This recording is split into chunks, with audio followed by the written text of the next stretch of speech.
footage of Daigo actually angry. Justin's turtle style. Overcome Rao. Now on the verge of putting Daigo down 1-0.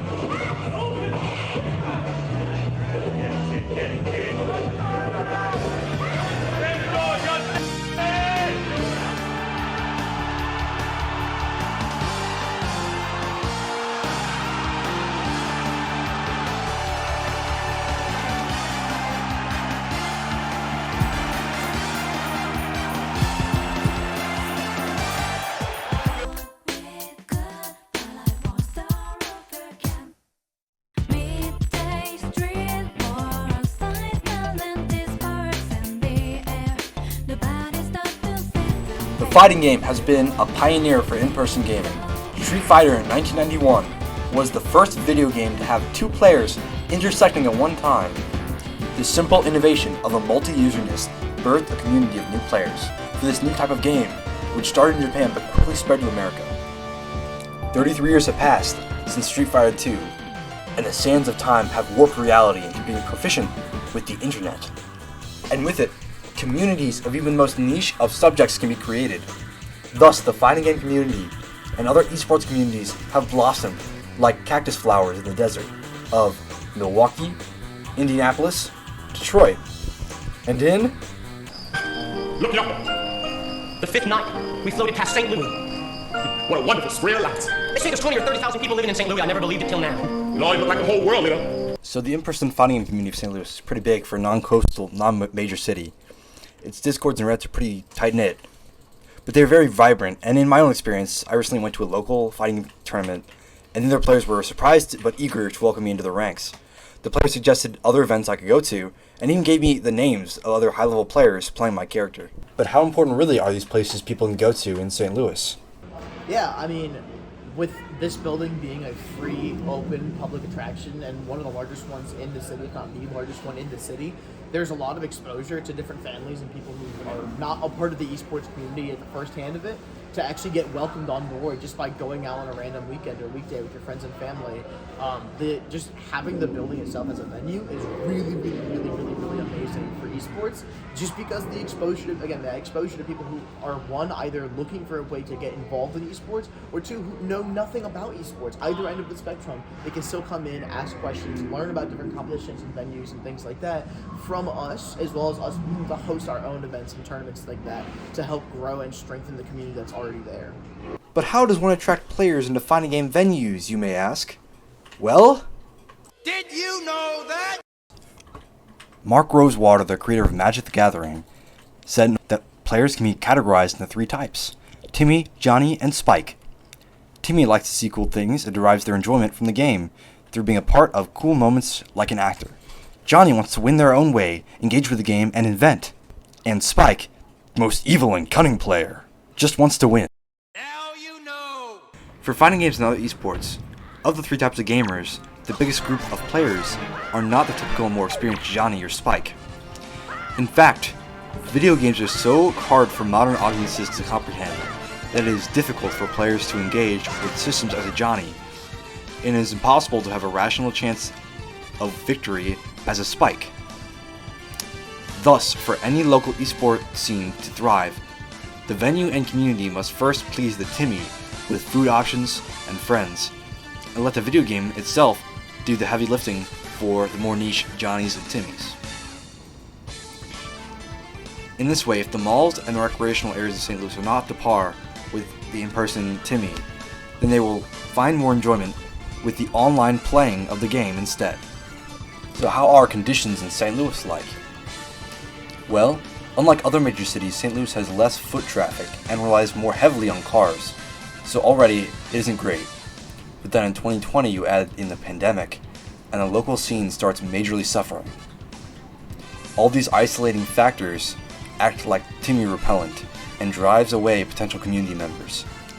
But even though I said before that Timmys were the most important type of player for growth, retention and loyalty is something much more pronounced in the Johnnies and Spikes, who are the types to like the game so much and value esports as something irreplaceable to them. Thus, they are more likely to retreat to online forums and discords, where the social and communal aspects are lessened. In contrast, Timmies are more likely to give up and look for some other form of recreation and weekend activity. So now the esports community of St. Louis is a bunch of dedicated, experienced, highly skilled players who have stuck it out through the pandemic.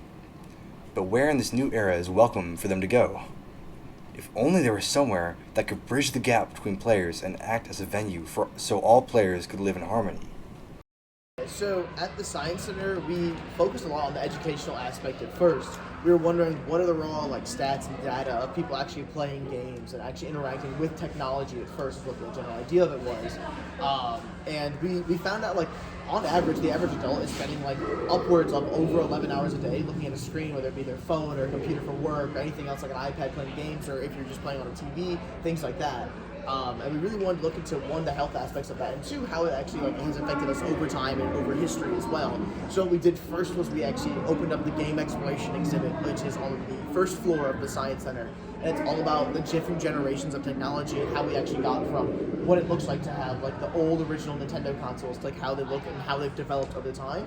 Furthermore, how they've actually developed us as a society, going back to that original stat number of people using technology. I mean, that's just for the adults. The kids that I know are on the lesser side of it, it's 6 hours, 6.5 hours a day, but it's still developmentally impacting every level of every generation, of all of us, whether no matter your age, whether you're in high school, whether you're in college, whether you're actually in the workplace, on force and things like that. And then now we developed our own esports program because people were trying to find out, well, how can we bring everybody together with something that has become such an amazing industry and a growing industry at that as well. And esports was just an amazing foundation that we actually conclusion we came to, to not only bring together different levels of competition, but also different levels of people who wanted to come together with their family, with their friends, and things like that as well. Cool. So the Science Center has taken it upon themselves to bridge the gap between the casual and everyday person, and educate them enough to become interested in video games so they can become a Spike or a Johnny, or at the very least a Timmy. UMSL, Webster, Missouri S&T, WashU, Science Center, all see promise in gaming and in this community, and spend time and money to use venues and run events. It's safe to say with all these new chances that the St. Louis esports community isn't going anywhere soon, and evidence might be pointing to a resurgence in arcades even. Right now in Japan, arcades are reopening after the pandemic and are attracting players. Just like how fighting games first moved from Japan to America, the same is very likely to happen with this new boost of arcades. Imagine the once scattered and doomed esports gamers come out of the desert of the pandemic and move back into the arcades. With the help of these colleges and universities, it isn't that unlikely, especially if the community is still growing. Now this theory doesn't translate so well to St. Louis, but if esports has a popularity boom at all in the States, then they will eventually come to St. Louis. Little by little, St. Louis discords are accepting members, and it's only a matter of time before people know about this fantastic thing that can positively impact them. And just imagine being able to ride your bike or walk to the nearest arcade where you can play your favorite game and be around like-minded people. I've been really into video games ever since I started playing them with my family together in our living room. But as I've gotten older, it's been made apparent to me that the majority of video games are only being played online. So when I first heard about esports, specifically the fighting game community, it seemed fake. It blew my mind that you didn't need friends or some prerequisite. If you had your preferred controller, then you could just go and play. And under the rules of the world and the game, you could socialize and partake in something that was so much more fantastical and epic than merely playing a sport. St. Louis's esport community may not get as much attention as other cities. Part of that is because fueling a community around such an abstract concept of interactable moving lights is absurd. But there's a reason it hasn't died out yet. There's a reason it has attracted college funding in areas like the Science Center. And there's a reason it will keep growing.